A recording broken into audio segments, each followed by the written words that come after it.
Hi, my name is Alessandra Naporowski. I'll be interviewing my mom, Araceli Naporowski. Before we get started, just to give you all a little background, my mom taught kindergarten. She was a bilingual teacher for kindergartners, and she also taught Spanish in middle school. Okay, so first question. How did having learned a second language help you teach your students? Mm, well, first of all, because since I went through what they were gonna go through, like the frustration of, like I remember the first time that, well, the first few days that I moved here, and when I was hearing people speaking in English, it was like I couldn't even realize when one word started and when the other one finished. Mm-hmm. So it was like I was just a whole sentence without having any pause. So for me, it was like, oh gosh, I don't understand anything. So I knew that if they were in the same page than me, Mm-hmm. it wouldn't be easier for them to realize, okay, this is one word, this is another word, so the sentence says whatever. Mm-hmm. So the important part is to learn the vocabulary and get your ear get used to the sounds. Mm-hmm. So it was a way for them to, or at least to let them know, hey, don't feel frustrated. It's gonna get better. Just get used to the words, and then little by little. Mm-hmm. Kind of like if I can do it, you can do it kind Right. of thing. Yeah. Yes. Yeah. Were there any specific strategies that you used to help them that had helped you? Um, well, yeah, the like I say, by them learning the vocabulary and then getting used to the sounds Mm-hmm. and just practicing and trying not to frustrate themselves because otherwise they would advance. So just try to, okay, whatever you learn now, just try to practice that and then of course hearing either watching a program or just reading in Spanish or just doing whatever you can do by reading, writing, and hearing the sounds. That would be something that I always encourage them to do. Mm-hmm. And was the strategies you gave them, was it different for kinder than it was for when you were in middle school Oh teaching? yes, yeah. Kindergarten, they really, I Didn't mean, have no, strategies. well, because they are learning everything at the same time. In this case, there were kids that were only speaking Spanish, so that we were learning. You want to say at the same time together. Well, not that I was learning, but they were learning at the same time that they were learning the how to write in Spanish and all that kind of stuff. So it was easier for kindergarten than it was for middle school. Middle school, they already have a mindset of, oh, this is too hard or whatever. Mm-hmm.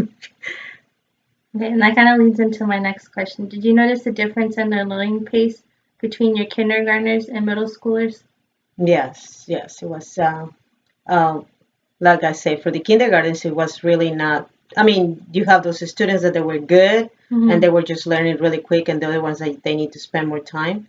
Same thing with the middle schoolers, but the middle schoolers it was harder because they were already kind of, oh well, I'm not smart enough. Well, this is too hard for me, and they were not even trying to put an effort in learning because they were already, oh no, this is too hard. There's no way. Yeah. It's like they kind of gave themselves like a mental roadblock before even trying. And then if it was another student that you want to say it was easier for them, it was like, oh, so and so is so smart, and I'm not like him, I'm not like her, and it's like, well, no. Yeah. And then I guess because in middle school you're finding yourself more, they become more competitive and judgmental between each other. Like, oh, they're way more ahead than I am. Yeah. Okay. Do you think negative feedback is important in the classroom when helping a student learn a language? And before you answer, what I mean by negative feedback is kind of like error correction, like when you have to correct them on maybe like a pronunciation or the form that they use the word or the conjugation kind of thing. So the question was if it was, is it is okay. Do you think it's important? Oh yeah, yeah. Mainly when you're learning a language and well, even with the kindergartens, right? I mean, is not in a negative way, but in a positive way to just kind of go, okay, just listen what you're saying, or just look at the words or whatever. A way for them to understand. Okay, you kind of trying for themselves to realize that what you're saying is not right or what you're writing is not right. But yeah, you have to. I mean, otherwise, it won't be teaching the right thing. So yeah. Yeah. Okay, and then how would you provide negative feedback to your students? Like, what was the way that you would tell them without kind of like crushing their soul or making them feel like they're not advancing the way they should?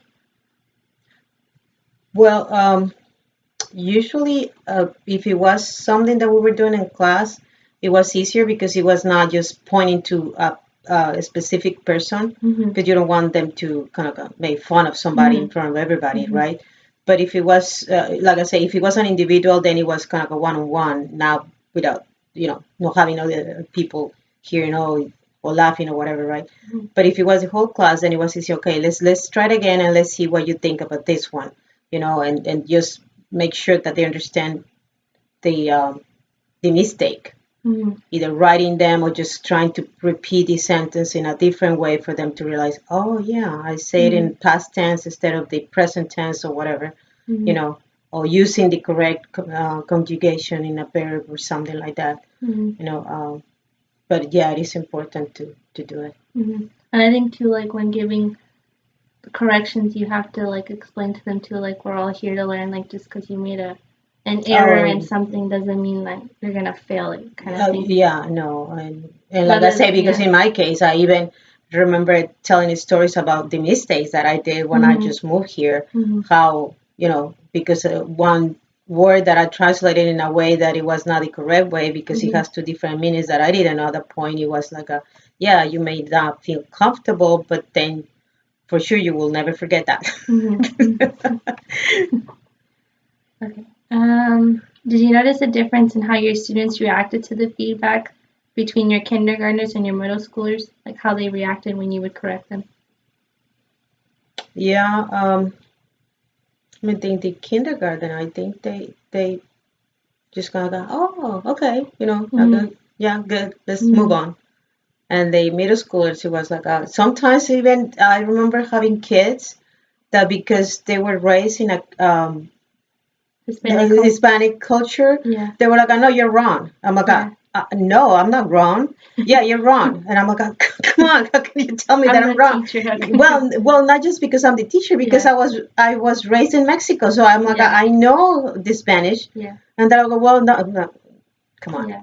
And I yeah, guess in those cases, like I mean, for myself growing up in Hispanic home too, like you have to make sure as a teacher you make them aware that sometimes you may say it differently in your hmm country, but like in school, like you have to use this for me because I remember learning more of the Spanish from Spain that's right. than from Mexico, which is hmm what we speak at home. hmm So I think you, as a teacher, you kind of have to remind them of that. Like, Yes, yes, and that they can use a different mhm, words. It depends mhm, what country you're coming mhm, from, and like you say, in at least in the Cipher area, mhm, we used the books and everything was Spanish from Spain, mhm. which for me didn't make sense, but that's how you need to do it. Okay. So Okay. When you taught in middle school, did you have any students who spoke at least two languages but not Spanish? yeah, I have several ones. They were either Hindu, Chinese, and this kid that was from France. So Okay. so it was French.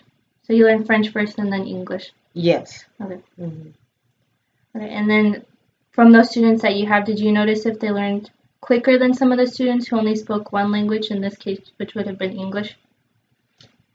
Yeah, I think they were even, you want to say, eager to learn a third language Mm-hmm. because they knew the advantage of speaking more than Mm-hmm. once, which, although I have some American kids, they only speak English, and also they were, you want to say, they wanted to, Mm-hmm.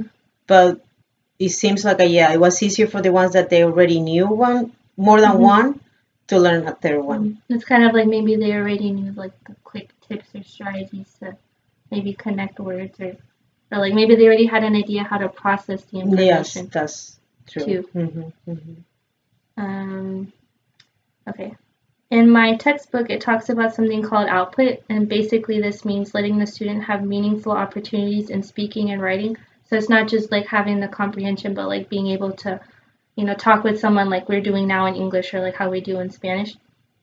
Do you think this is important for students in the learning process of the second language?